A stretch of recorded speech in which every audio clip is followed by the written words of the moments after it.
Want a Cat. Written and illustrated by Tony Ross.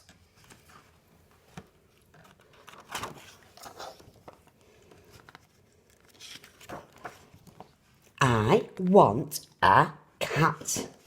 Written and illustrated by Tony Ross.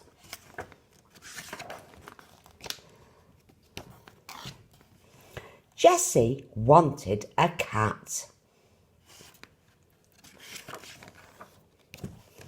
All her friends had pets. Some of them had big pets, and some of them had little pets. Jessie felt that she was the only girl in the world with no pet. And Jessie wanted a cat. Her mum and dad always said no. Creepy, crawly, yowly things, they call them. So they kept giving Jessie toy cats instead.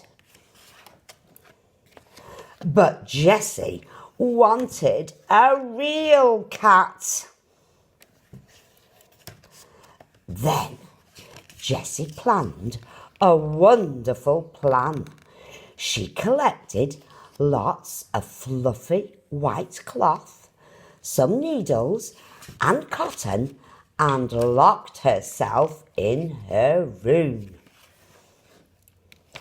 And she made herself a cat suit.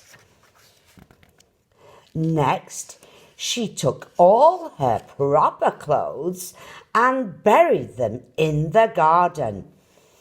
I'm going to be the cat in this house, she purred.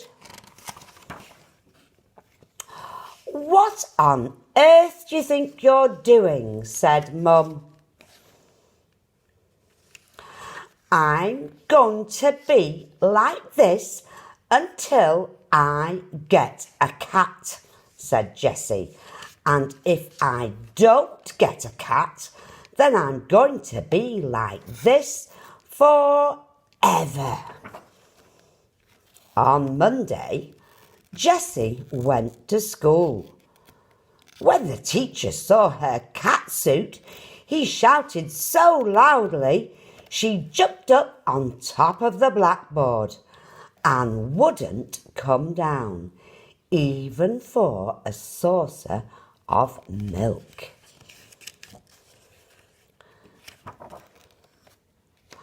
On Tuesday, Jessie went to a restaurant. Cats don't sit at tables, said Jessie, even in posh places.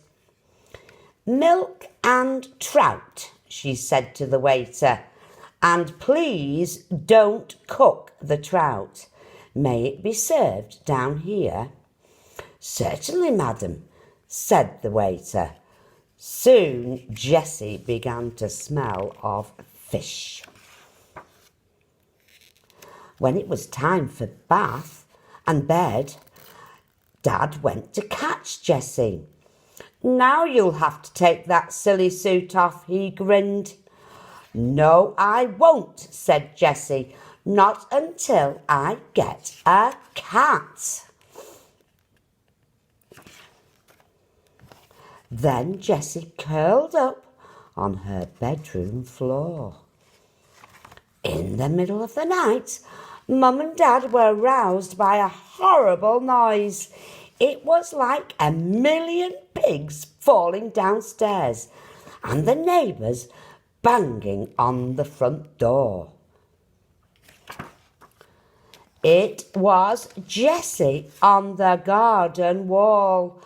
I want a cat, she was howling.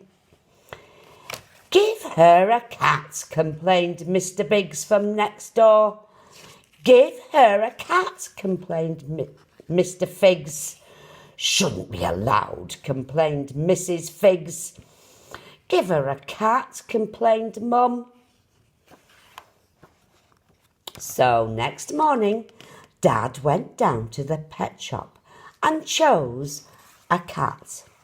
He took it to Jessie's door and knocked. "Jessie," he called, "I've got a surprise for you."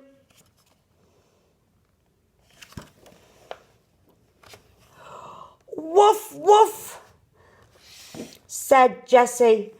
"I want